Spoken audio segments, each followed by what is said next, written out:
दे सर्वस अपना मान कहना मेरा।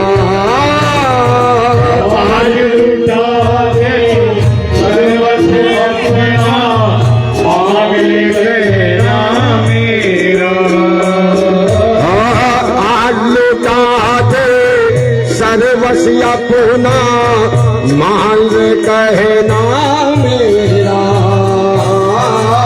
आज लुटा दे सर्वस अपना मान कहना मेरा। मिट जाएगा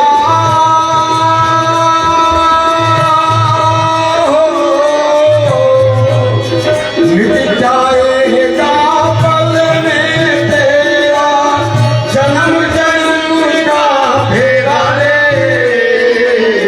जन्म जन्म का मेरा। तू छोड़ सकल अभिमान अमर कर ले तू अपना भगत भर दे रे जोरी। भगत भर दे रे जोरी। द्वार खड़ा भगवान भगत भर दे जोरी। भगत भर दे रे जोरी। बोलिए बाबा भगवान की जय।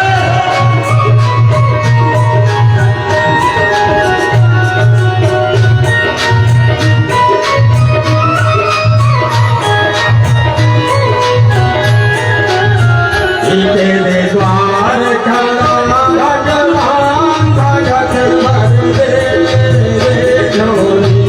भगत भर दे रे जोरी। तेरा होगा बड़ा एहसान युग युग तेरी रहेगी शान। भगत भर दे रे जोरी। भगत भर दे रे जोरी। तेरे द्वार खड़ा भगवान भगत भर दे रे जोरी। भगत भर दे रे जोरी। भगत भर दे रे जोरी। भगत भर दे रे जोरी। बोले वृंदावन भगवान की जय हो। भगवान पहुंचे हैं महाराज राजा बलि के द्वार पर। राजा बलि ने जो देखा भगवान को,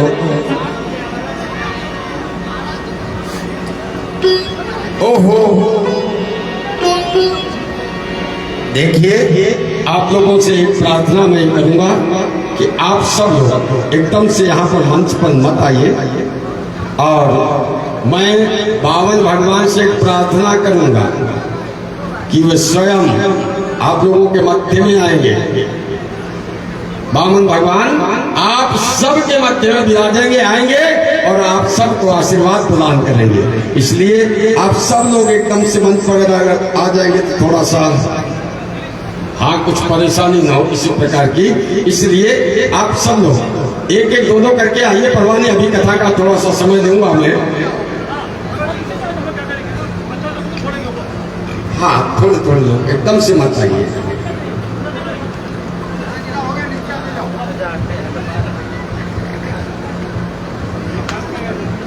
और भगवान स्वयं जब बामन भगवान को देखा राजा बलि ने, ओहो ब्राह्मण देवता पधारे हैं, आइए विप्र देवता, कहिए आपका क्या स्वागत करें। अरे महाराज बलि आपका तो बड़ा नाम सुना है। अरे आपका क्या, आपके पूर्वजों में महाराज हिरण्याक्ष और हिरण्यकश्यप, उनके बल पराक्रम को कौन नहीं जानता। और उनके पुत्र हुए प्रहलाद, उन्होंने तो चमत्कार कर दिया, खंभे से ही नारायण को प्रकट कर दिया। और महाराज प्रहलाद के पुत्र विरोचन, उन्होंने, उनके क्या कहना है, विरोचन ने तो सर्वस्व धन अपना ब्राह्मणों को लुटा दिया। परंतु अय बलि, तुमने भी कोई कसर नहीं छोड़ी। इतनी ब्राह्मण भक्ति बलि ने हाथ जोड़ करके कहा, महाराज बस करो, रहने दीजिए। बहुत बड़ी बड़ी बात बोल दी आप। कहिए महाराज आपकी मैं क्या सेवा करूं, क्या चाहिए? तो मेरे प्रभु कहने लगे पदानि त्रीणि दैत्येन संहितानि पदानि। हेलो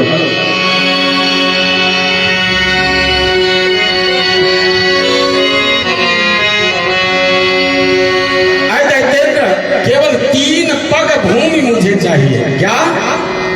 3 पग भूमि।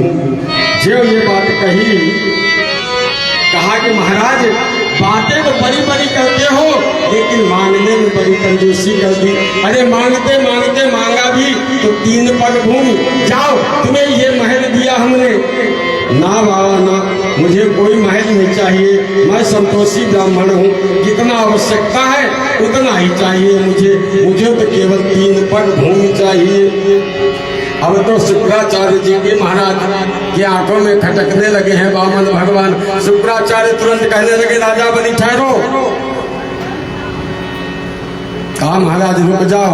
कहा पहले संकल्प करो तब हम जो है आपको, पहले संकल्प करो तब दान लेंगे। जो राजा बलि संकल्प करने के लिए उद्यत हुआ त्यों ही शुक्राचार्य जी महाराज टोटी में जाके बैठ गए। टोटी में बैठ गए। अब जल नहीं गिरेगा तो संकल्प नहीं होगा।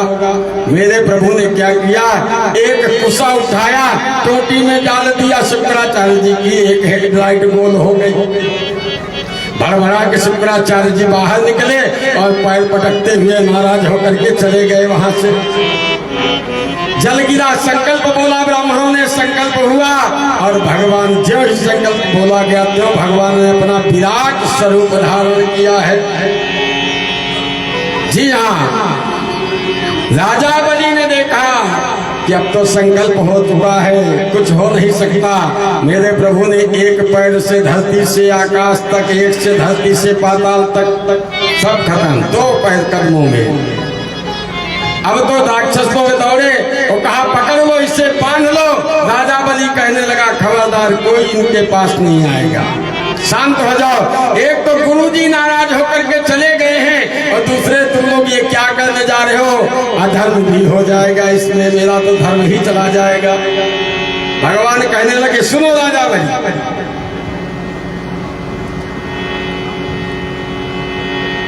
अरे विरोचन नंदन बलि सुन, अभी तो तूने केवल दान भी पूर्ण नहीं किया। हमने 3 पग भूमि मांगी थी और तूने 2 पग दिए हैं, तीसरा पग अभी दान का बाकी है और दान के ऊपर होती है दक्षिणा। पहले दान पूरा कर, फिर दक्षिणा भी पूरी कर। दादा बलि हाथ जोड़ करके बैठ गया भगवान के सम्मुख, चरणों में बैठा है परमात्मा के। कहने लगा प्रभु एक बार बता दो, धन बड़ा होता है या धनवान? 2 चीजें हैं, धन और धनवान। बड़ा कौन है, धन बड़ा है या धनवान?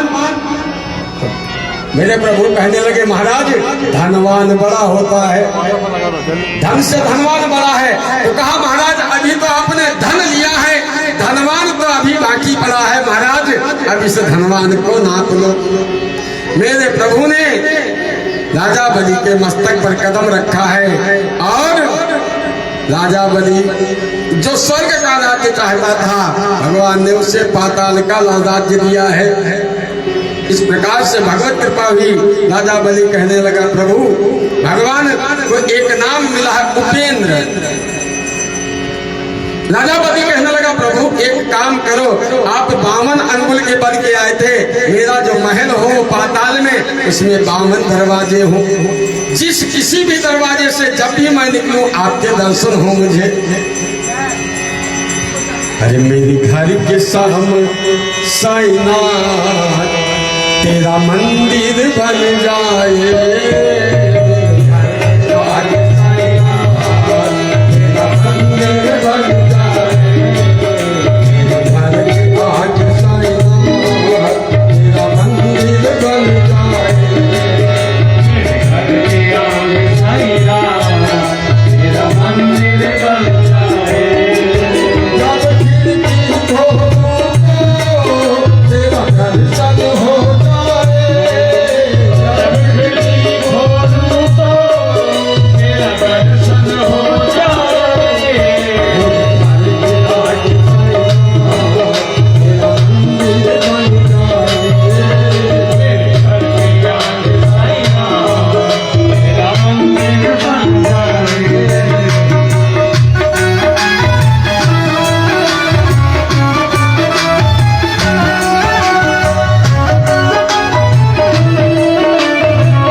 पंडित जी विनय मिश्रा जी, आप हमारे वामन भगवान को लेकर के जाइए और सबसे दर्शन करवाइए, सबको पास में बिल्कुल भगवान को लेकर के जाइए और सबके पास में दर्शन करवाइए। हम उनकी यही रहने दीजिए। हाँ, सबके पास में जाएंगे वामन भगवान, सब लोग उनके दर्शन कीजिए। मैंने आप लोगों को थोड़ा रोका था और तब तक साथ साथ में दर्शन के साथ भड़को मत, इधर भीड़ को हटाओ मत, आराम से बैठ करके सबके पास में आएंगे, कोई नहीं बचेगा। सबके पास आएंगे बाबू भगवान दर्शन देने के लिए। और साथ साथ में छोटी सी थोड़ी कथा शेष कर जाती है, इस कथा का भी साथ साथ में श्रवण पान करें।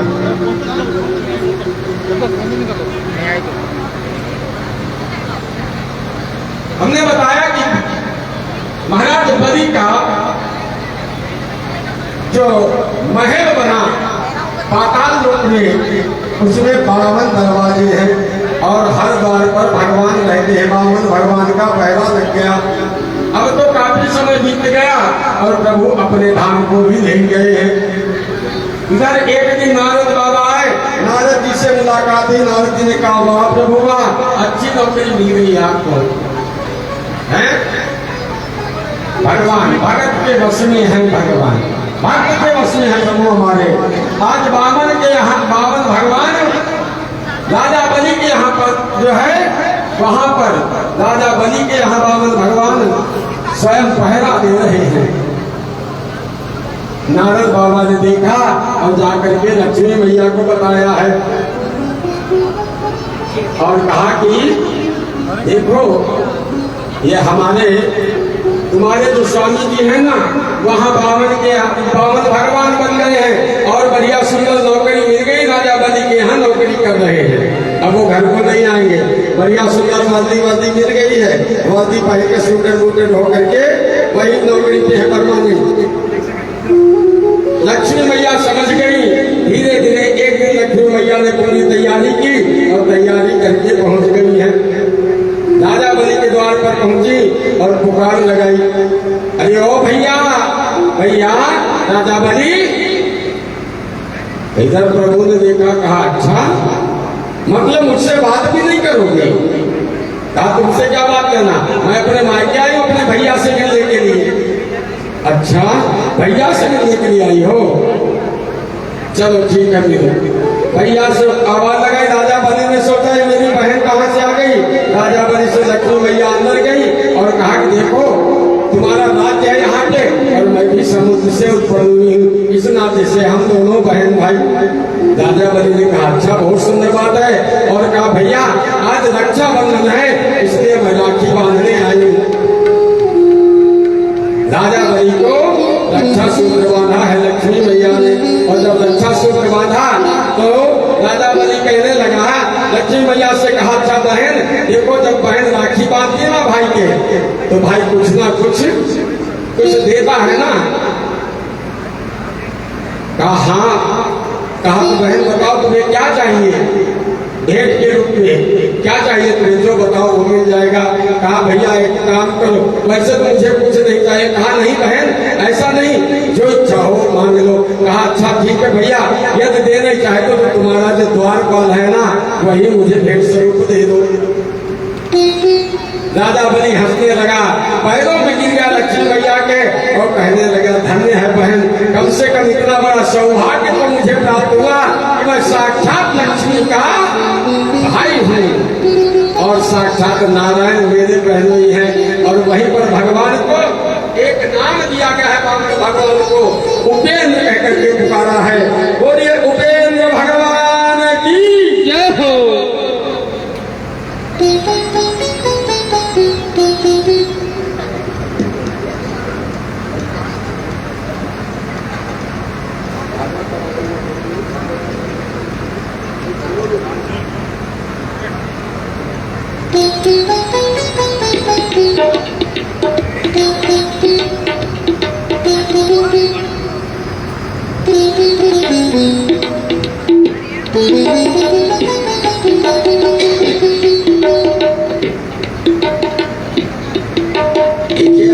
हर स्थान की व्यासपीठ की भी अपनी एक कुछ मर्यादा होती है, इन मर्यादाओं को भंग न करें।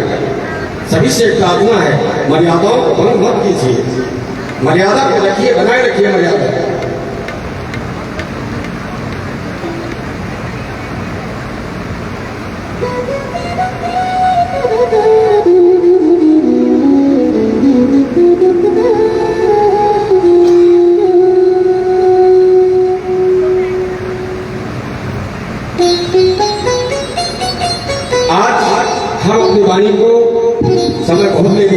लोगों का। आज हम अपनी वाणी को यही विश्राम देंगे। कल आप लोगों को बड़ी सुंदर कथा का शुभ अवसर है। और एक बात बता दूं, ये हमेशा ये 3 दिन जैसे तैसे बीत गए, ये 3 दिन के जैसा भी आगे का समय भी इस प्रकार से मत करना, आप लोग विलम्ब मत करना। कल आप लोगों को, हम तो 3 बजे से पहले आ जा रहे हैं, आप लोग विलम्ब कर रहे, इसलिए कथाओं को सूक्ष्म रूप में हमें आप लोगों को रसपान कराना पड़ रहा है। मुझे स्वयं आनंद नहीं आ रहा है। मैं चाहता हूँ कि अच्छे ढंग से सभी कथाओं का श्रवण पान करें, सब कुछ अच्छे ढंग से, भजन कीर्तन संकीर्तन सब कुछ अच्छे ढंग से ध्यानपूर्वक हो। लेकिन समय जब नहीं मिलता है, जब तक श्रोता नहीं तो वाले बैठ करके यहाँ किसको कथा सुना है। इसलिए आप लोग समय का विशेष ध्यान रखें। और कल तो मेरे प्रभु भी आने वाले हैं, राम जी भी आएंगे और कल श्याम जी भी आएंगे। जी हाँ, कल राम जी भी आएंगे और श्याम जी भी आएंगे। दोनों को आने के लिए आप लोगों के दरबार भी सुंदर सजाना है। भगवान के स्वागत की, परमात्मा के स्वागत की तैयारियां नहीं करेंगे, इन तैयारियों का नहीं करना है। इसलिए आप लोग शीघ्र आने का, अपने समय का विशेष याद रखें। समय से पहले एक बात याद रखो, सुनिए, मैं बताता हूँ, एक कथा का वृत्तांत बताता हूँ छोटा सा।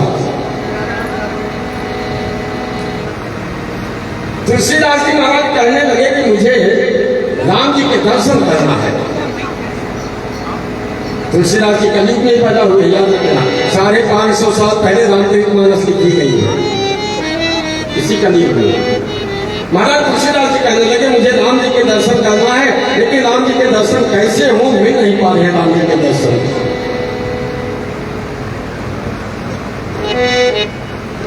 एक दिन स्वयं भगवान का ही रूप में शंकर जी बोले कि देखो वहां पर राम कथा चल रही है।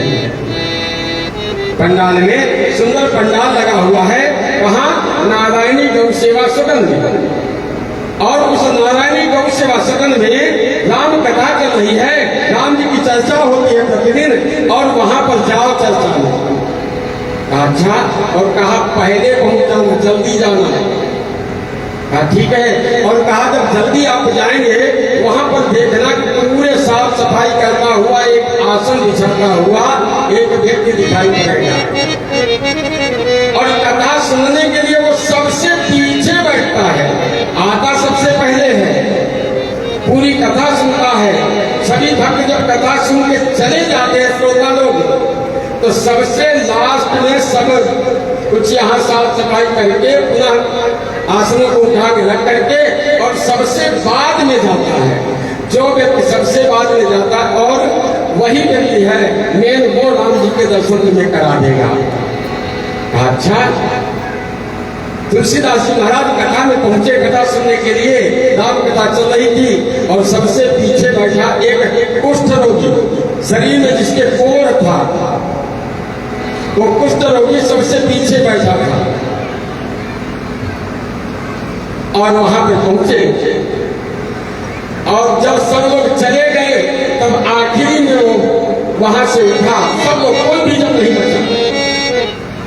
तब तुलसीदास जी महाराज उसके पास में पहुंचे, जो उसके पास पहुंचे पैर पकड़ने के लिए, तो वो गया ना, अरे दूर हो जाओ मेरे से, मुझे कुष्ठ रोग है, तुम्हें भी कुष्ठ रोग हो जाएगा, मुझे छोड़ोगे। लेकिन तो बाबा नहीं माने, उसके पैर पकड़ लिए। जब पैर पकड़ लिए तो देखा क्या कि उन्होंने अपने साक्षात स्वरूप को प्रकट किया। वो कौन थे मालूम है? हनुमान जी। स्वयं हनुमान जी प्रकट हो गए, और प्रकट होकर के कहने लगे जाओ चित्रकूट के घाट पर भाई संतन की भीड़, तुलसीदास चंदन घिसन तिलक देत रघुवीर। तुलसीदास जी महाराज चित्रकूट के घाट पर लग करके चंदन घिसने लगे, और राम जी के दर्शन हनुमान जी ने करा दिए हैं उनको। जो पहले आता है कथा सुनने के लिए और सबसे बाद में जाता है, उसे परमात्मा के दर्शन अवश्य होते हैं। हनुमान जी के दर्शन होंगे, परमात्मा के दर्शन होंगे। समय का ध्यान रखो, समय का ध्यान आप रखेंगे तो परमात्मा आपका ध्यान रखेंगे। समय ही सब कुछ है, समय ही भगवान है। ये समय गया एक बार तो दोबारा नहीं मिलता है, इसलिए समय को याद रखेंगे, समय से यहाँ पर पधारे और कथा का श्रवण पान करें।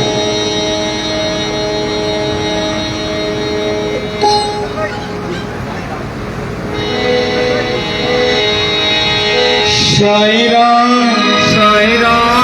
साई भगवान शिरडी के बाबा है सबसे महान।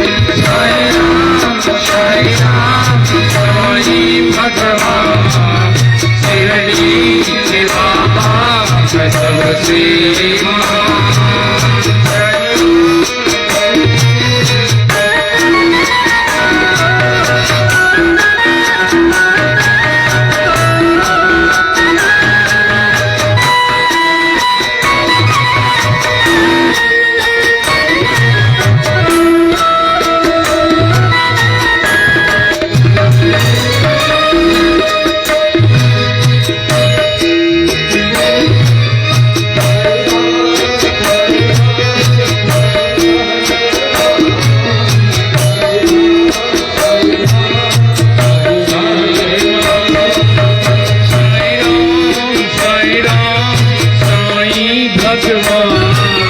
शिरडी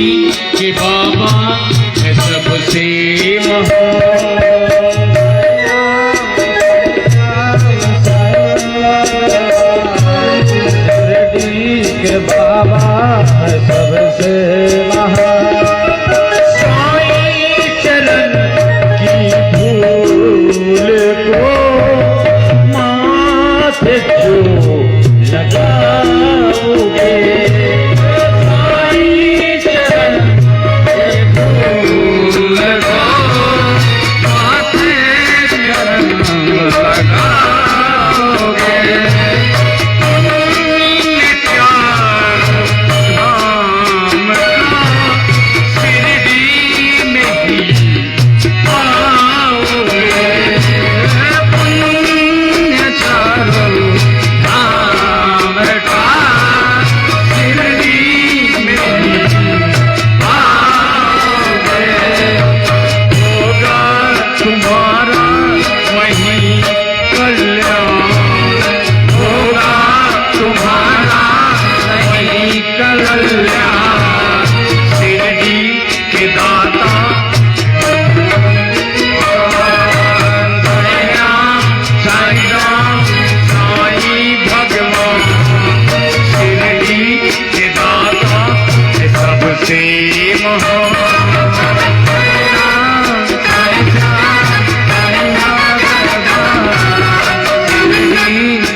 पढ़ते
जय श्री कृष्ण। 2 3 4 महत्वपूर्ण सूचनाएं मैं आप लोगों से बांटना चाह रहा हूँ। परम पूजनीय वेद प्रकाश जी ने स्वयं व्यासपीठ से कहा है कि समय की पाबंदी हम लोग नहीं रख रहे हैं। पुनः मैं आपसे करबद्ध प्रार्थना कर रहा हूँ कि कृपया समय का ध्यान रखिए, क्योंकि आपको कथा से वंचित होना पड़ जाएगा। इतनी सारगर्भित कथाएं चल रही है, आपको हर जगह इतने विस्तृत रूप से कथाएं नहीं मिलती। यहाँ पर आपको मिल रहा है, जैसे कि मैंने पहले आपसे निवेदन किया था कि गौशाला का पवित्र प्रांगण है, बाजू में नदी बह रही है, ये पवित्र मास है पितृपक्ष का, और उसके बीच में से भागवत कथा का आयोजन, ये दुर्लभ चीज है। संत समागम हरि कृपा तुलसी दुर्लभ दो है, शुद्ध धारा और लक्ष्मी तो पापी के घर है, तो वो तो सभी के घर में मिल जाएगी। लेकिन ऐसे संतों का समागम, ऐसा पवित्र पुनीत महीना और ऐसा पवित्र स्थान, बाजू में नदी बह रही हो, यहाँ गैया मैया, तो इन सब के बीच में कथा का लाभ लेना बहुत ही दुष्कर काम है। लेकिन हम भाग्यशाली है कि हमको आपके श्रीमुख से सुंदर कथा का श्रवण करने का अवसर प्राप्त हो रहा है। ये उससे वंचित ना हो, इसलिए मैं आपसे प्रार्थना करता हूँ कि कृपया करेक्ट 3 बजे आप यहाँ शार्प पधार जाए, ताकि हम कथा से वंचित ना हो। अब दूसरी बात, कल चूंकि राम जी का और कृष्ण जी का जन्म है, तो बड़ा उत्सव रहेगा, तो समय भी थोड़ा अधिक हो सकता है। तो अगर हम पहले ही आ जाए, मतलब पहले का अर्थ मेरा 3 बजे से ही है, तो हमको ज़्यादा देर बैठना ना पड़ेगा। दूसरा, कल अरुणा स्टूडियो, जो कि हैदराबाद की सबसे मशहूर फोटो स्टूडियो है, वहाँ के स्टूडियो के लोग आएंगे यहाँ पर। आप अपने नन्हे मुन्नों को कृष्ण के रूप में बनाकर ला सकते हो, और छोटी छोटी गैया यहाँ पर है, छोटी छोटी गैया, छोटे छोटे ग्वाल, छोटो सो मेरो मदन गोपाल। तो मदन गोपाल की फोटो आप अपने नन्हे मुन्नों की या अपने पूरे मित्र मंडली की नन्हे बाल सखाओं की फोटो खींचकर त्वरित आपको वो मिल जाएगी फोटो। तो अरुणा स्टूडियो के बड़े फोटोग्राफर्स आ रहे हैं, हैदराबाद के सबसे बड़ी फोटो स्टूडियो है, वो लोग यहाँ पर आकर अपनी सेवाएं प्रदान करेंगे। तो आप अपने नन्हे मुन्नों को सजाकर या अपने घर के किसी भी सदस्य को सजाकर गायों के साथ फोटो खिंचवाना चाहते हो, तो एक अपना अनुपम एक रहेगी याददाश्त आपको भविष्य में कि पितृ मास के महीने में यहाँ पर कथा हुई थी, स्वामी जी के श्रीमुख से कथा का श्रवण किया और गैया मैया के साथ हमारी फोटो खींची गई। दूसरी, गायों के बारे में संपूर्ण जानकारी के लिए एक पुस्तक मिलती है यहाँ पर, उसमें प्रश्नोत्तरी भी है। तो आपको ये पुस्तक पढ़कर प्रश्न का उत्तर देना है। यहाँ पर एक एग्जाम होगा, उसके बाद स्टेट लेवल पे एग्जाम होगा गायों के बारे में। क्योंकि गौशाला है, गायों के लिए हमको प्रचार प्रसार करना ही लक्ष्य है, तो उस एग्जाम में जो प्रथम स्थान प्राप्त करेगा उसको 1 लाख रुपया दिया जाएगा। प्रथम स्थान वाले को 1 लाख रुपया, द्वितीय स्थान वाले को 50,000 रुपया और तृतीय स्थान वाले को 25,000 रुपया। तो ये गायों के लिए, गायों के बारे में अधिक से अधिक जानकारी हम शेयर करना चाहते हैं। गायों के बारे में जानकारी बाहर दूसरी पीढ़ी को भी देना चाहते हैं। नहीं तो एक दिन ऐसा आएगा, गौशालाओं के अलावा गाय आपको केवल कैलेंडर में मिलेगी, और चंदन भाई है वो भी कैलेंडर देंगे। तो मैं चाहता हूँ कि ये पुस्तक आप बाहर जाते समय ले लें, और उसमें प्रश्नोत्तरी है, उसके बारे में आप प्रश्न के उत्तर दें। यहाँ पर एग्जाम लिया जाएगा, उसके बाद एक एग्जाम होगा जिसमें प्रथम पुरस्कार के लिए 1 लाख रुपया दिया जाएगा, द्वितीय पुरस्कार के लिए 50,000 और तृतीय पुरस्कार के लिए 25,000 रुपया। तीसरी जानकारी यहाँ पर मैं दे रहा हूँ कि जैसा गौदान या गौ सेवा करना है, चूँकि कल राम जी का और कृष्ण जी का जन्मदिन है, बड़ा भारी उत्सव है, और कल का दिन भी बड़ा पवित्र है। क्योंकि भागवत में 4थे दिन बहुत ज़्यादा, तो मैं चाहूँगा कि आप अपने इष्ट मित्रों को भी जानकारी दें कि कल यहाँ पर राम और कृष्ण दोनों का जन्मदिन होगा, और इस उपलक्ष्य में यदि कोई गौदान करना चाहे, गाय की सेवा करना चाहे, या तो विधि विधान से यहाँ द्विज लोग बैठे हैं, विद्वान पंडित बैठे हैं, और आपके आचार्य में, आपके मार्गदर्शन में गौदान का कार्यक्रम पहले होगा, 3 के पहले। तो यदि कोई आए तो आज कार्यालय में नाम लिखा दे, ताकि कल हम आपके श्री चरणों में प्रार्थना करेंगे कि थोड़ा जल्दी पधार जाए, ताकि आपके मार्गदर्शन में गौदान का कार्यक्रम सुचारू रूप से हम संपन्न कर सकें। और इसके बाद में यहाँ पर जो कार्यकर्ता है, जिनकी मेहनत के फलस्वरूप आप हम सब लोग यहाँ विद्यमान हैं और आपके श्रीमुख से कथा का श्रवण कर रहे हैं, तो उनको सम्मानित करने के लिए आपसे प्रसादी के रूप में उपरना दिलवाने के लिए मैं नाम बुलाऊंगा। तो मैं चाहूंगा जैसे मैं नाम लूँ, क्योंकि विलम्ब तो हुआ है लेकिन थोड़ा विलम्ब, और मैं चाहूंगा तालियों के गड़गड़ाहट से इन कार्यकर्ताओं का आप सम्मान करें और उत्साहवर्धन करें, ताकि गौशाला दिनों दिन प्रगति पथ पर अग्रसर होती रहे। सर्वप्रथम मैं चंदन कुमार जी मिश्रा को ही बुलाऊंगा, पास ही खड़े हैं, तो प्रसादी आप महाराज जी के कर कमलों द्वारा प्राप्त करें। चंदन कुमार जी मिश्रा, मैं एक एक को बुलाऊंगा, एक एक आते रहें और जाते, ताकि यहाँ पर भीड़ ना हो और व्यवस्था पूरी संपन्न सुचारू रूप से चलती रहे। चंदन कुमार जी के बाद मैं अमित रंजन को बुलाऊंगा, लेकिन मैं चाहूंगा कि चंदन कुमार जी के बाद में वो आए और एक एक तुरंत जाते रहे, ताकि दूसरों को विलम्ब न हो। प्रसादी भी इंतजार कर रही है, और जो आज एकादशी है तो बहुत सी मात्र शक्तियाँ यहाँ आए हुए भक्त लोग उपवास में रखे होंगे, तो उनके लिए प्रसादी उपवास की भी व्यवस्था की गई है और दूसरी भी है। अमित रंजन जी, अब मैं रघुनंदन जी को बुलाऊंगा। केशव साहब को बुलाऊंगा मैं। केशव जी तुरंत आए, ताकि दूसरों को अपने लिए विलम्ब ना हो। मैं चाहूंगा जोरदार करतल ध्वनि से इनका स्वागत कीजिए, क्योंकि आज ये कार्यक्रम हो रहा है तो इन सभी की मेहनत का फल है। विजय अग्रवाल जी, विजय अग्रवाल तुरंत आए। मैं सभी से प्रार्थना करूंगा समय खराब ना करे, क्योंकि सब लोगों को बैठना पड़ रहा है। मैं बात के नाम भी बोलूंगा, नजदीक आकर ठहर जाए। वेंकट रेड्डी साहब, शिवाजी किराना स्टोर वेंकट रेड्डी,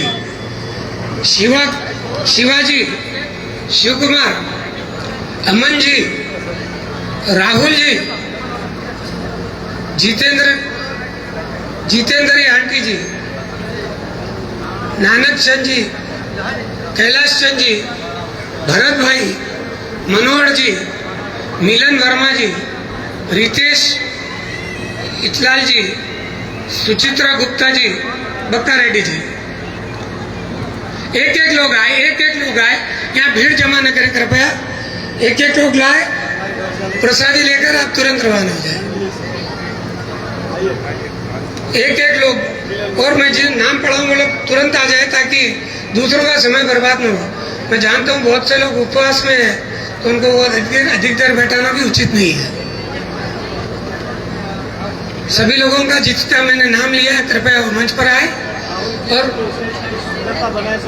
ये स्टेज की सुंदरता बनाने में राहुल जी का हाथ है, तो मैं चाहूंगा जोरदार करतल ध्वनि, इसमें कंजूसी ना करें, एक्सरसाइज भी होगी।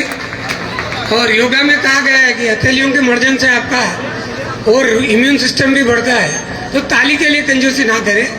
केवल 4-5 नाम है, जोरदार करतल ध्वनि से, क्योंकि यहाँ पर किसी ने कल्पना नहीं की थी इतनी सुचारू रूप से ऐसी कथाओं का भी आयोजन होगा। जंगल में मंगल आप सभी के सहयोग से हुआ है। मैंने जिनका भी नाम लिया है कृपया मंच पर आए और तुरंत, और ताकि दूसरे लोगों के लिए जगह खाली कर दे। मैं जिनका सम्मान हुआ है उनसे हाथ जोड़कर प्रार्थना करता हूँ, कृपया वो मंच खाली कर दे, ताकि दूसरे लोग आ जाए। यहाँ भीड़ जमा न हो, क्योंकि इसके बाद आरती का भी कार्यक्रम होगा। समय अधिक न ले लेते हुए मैं जिनका भी नाम पुकारूं कृपया वो आ जाए। जिस किसी का भी नाम मैंने लिया है, कोई चूक गया, कोई देर हो गई, तो कृपया मंच पर आ जाए।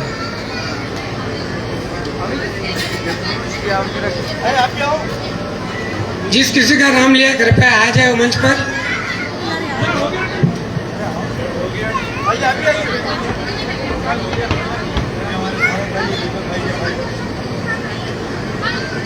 ये मुख्य यजमान परिवार से है, दीपक भाई के भाई। अब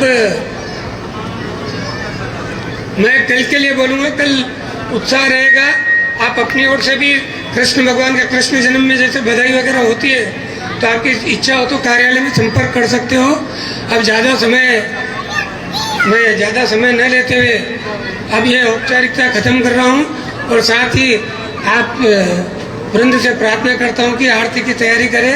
और आरती में भी विशेष रूप से मैं प्रार्थना करूँगा, मंच पर केवल एक थाली रहेगी, 2 थाली नीचे रहेगी, दो थाली इस ओर, 2 थाली मात्र शक्ति की ओर, ताकि मंच पे थोड़ी सी दिक्कत ना आ जाए। वो कुछ हिल डुल रहा है, तो मैं नहीं चाहता कि मंच पर ज़्यादा लोग जमा हो।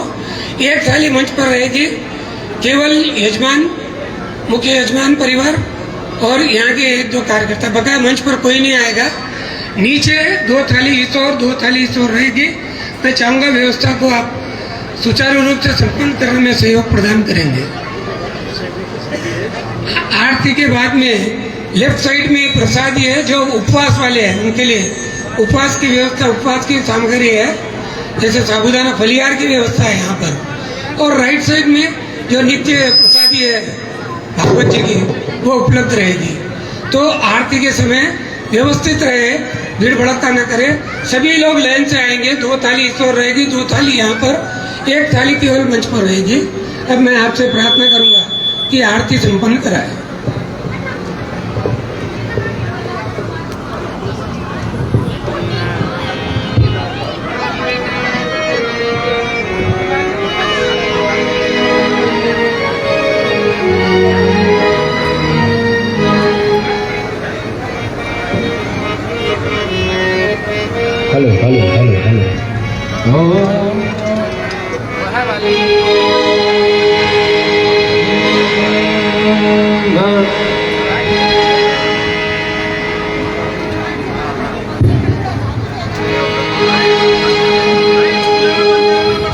हरि ओम चंद्रमा मनसो जातचक्षुः सूर्यो अजायत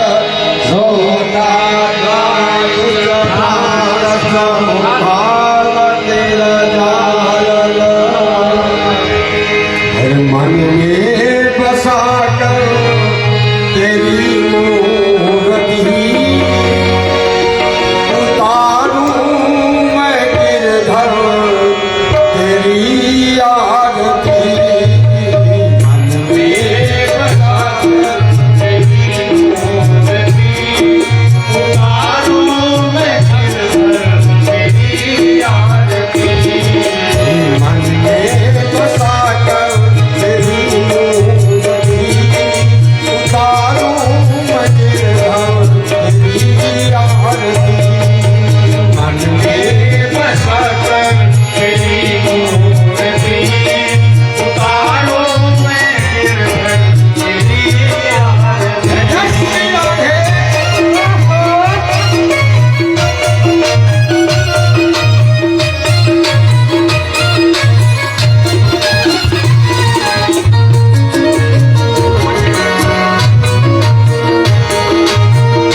करुणा करो, कष्ट हरो, ज्ञान दो भगवान।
भगवन जिंदगी जब तेरे नाम कर दी अर्पण। ओ मांगू तुझसे क्या मैं यही सोचूं भगवन, जिंदगी जब तेरे नाम कर दी अर्पण। सब कुछ तेरा कुछ नहीं मेरा, सब कुछ तेरा कुछ नहीं मेरा, सब कुछ तेरा कुछ नहीं मेरा, सब कुछ तेरा कुछ नहीं मेरा। क्या चिंता है तुझको प्रभु संसार की, मन में बचा कर तेरी मूर्ति उतारूं मैं गिरकर तेरी आरती, उतारूं मैं गिरधर तेरी आरती। जय जय श्री राधे श्री राधे।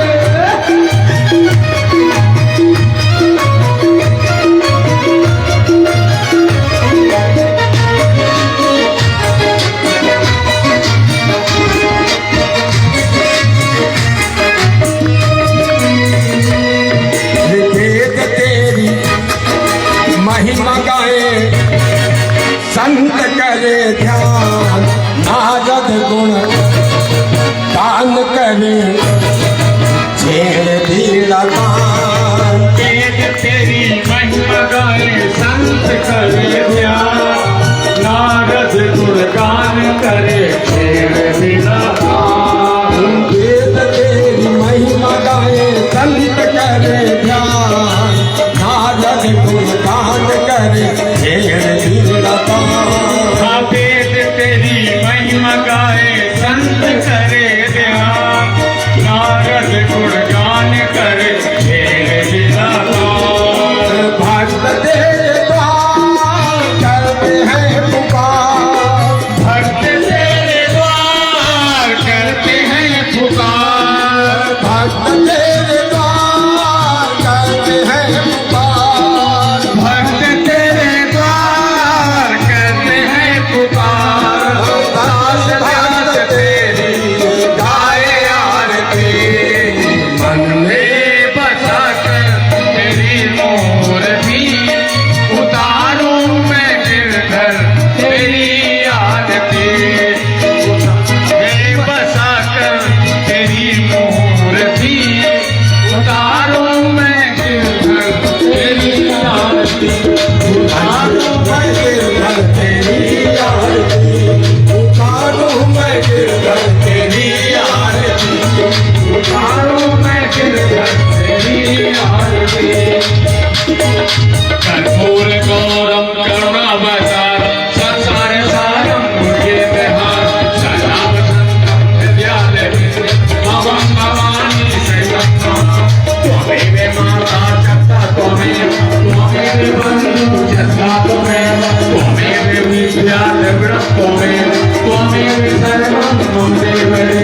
अच्युतं केशवं रामनारायणं कृष्णं मोदं वासुदेवं श्रीधरं माधवं गोपिकावल्लभं जानकी नायकं राम राम।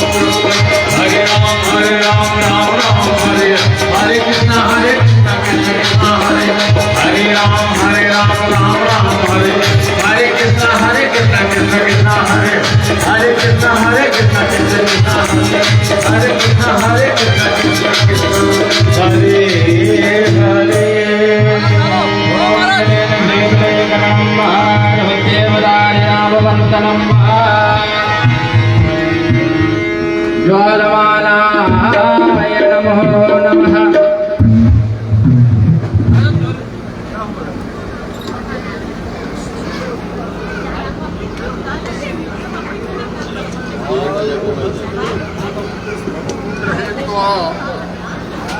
चावल भोग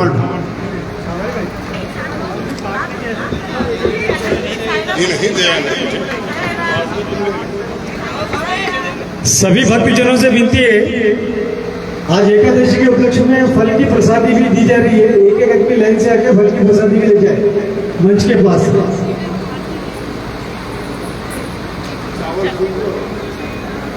ओम यज्ञेन यज्ञमय तदेवास्तानि धर्माणि प्रथमान्यासन्न तेहनाकं महिमानः सचन्द्रय प्रभोर्वे साध्याः सन्ति देवाः।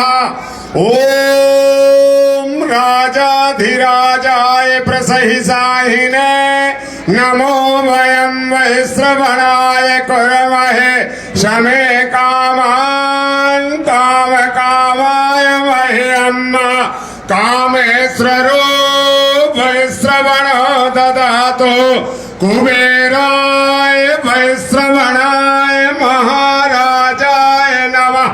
ॐ स्वस्तिः साम्राज्यं भोज्यं स्वराज्यं वैराज्यं पारमेश्वरं राज्यं महाराज्यमाधिपत्यमयं समन्तपार्यायिष्यात् सर्वभौमः सर्वयुगान्ताधापारार्दधात् पृथिव्यै समद्यपारन्तं मया एकरादिते तदप्येष श्लोकोऽभिगीतो मरुतः परिवेशारो मरुतस्यावसनग्रहे अभिचित्तस्य कामप्रे विश्वे देवा सभासद इति। ॐ एकदन्ताय विद्महे वक्रतुण्डाय धीमहि तन्नो दन्ते प्रचोदयात्। ॐ कात्यायनी च विद्महे कन्याकुमारी च धीमहि तन्नो दुर्गा प्रचोदयात्। हरिः ॐ तत्पुरुषाय विद्महे महादेवाय धीमहि तन्नो रुद्रः प्रचोदयात्। हरिः ॐ महालक्ष्मै च विद्महे विष्णोर्पत्न्यां च धीमहि तन्नो लक्ष्मीः प्रचोदयात्। हरिः ॐ नमो नारायणाय विद्महे वासुदेवाय धीमहि तन्नो विष्णुः प्रचोदयात्। हरिः ॐ अंजनीनंदनाय विद्महे वायुपुत्राय धीमहि तन्नो हनुमत् प्रचोदयात्। हरिः ॐ नंदनंदनाय विद्महे यशोदानंदनाय धीमहि तन्नो श्रीकृष्णः प्रचोदयात्। सेवन्तिका बकुल चंपक पाटलाजयि पुन्नागजात करवीर रसाल पुष्पै बिल्व प्रवाल तुलसी दलमंजरी त्वं पूजयामि जगदीश्वर मे प्रसीद। नाना सुगंधि पुष्पाणि यथा कालोद्भवानि च पुष्पाञ्जलिर्मया दत्त्वा गृहाण परमेश्वरः। बोले बोल कृष्ण भगवान की जय। मंत्र पुष्पांजलिं समर्पयामि। त्वमेव माता च पिता त्वमेव बन्धुश्च सखा त्वमेव विद्या द्रविणं त्वमेव सर्वं मम देव देव। अपने स्थान में स्वयं भगवान की परिक्रमा वहीं पर खड़े खड़े। ओम यानि कानि च पापानि जन्मान्तरकृतानि च तानि तानि विनश्यन्तो प्रदक्षिणां पदे पदे। पापोऽहं मूर्धर कर प्रणाम करिए। ओम पापोऽहं पापकर्माहं पापात्म पाप संभव त्राहि मां पुंडरीकांच सर्व पाप हरो हर। त्राहि मां दुःखहर दारिद्र्यहर कष्टहर क्लेशहर हर हर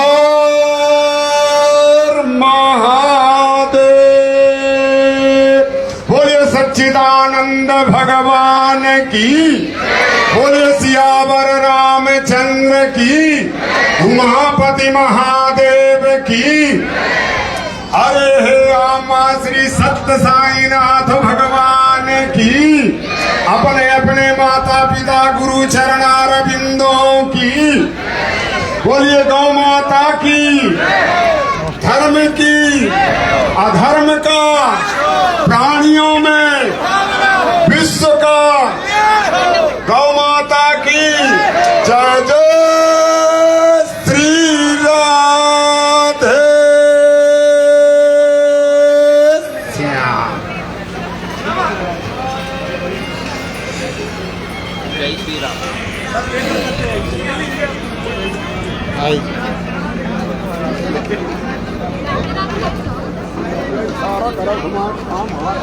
आगे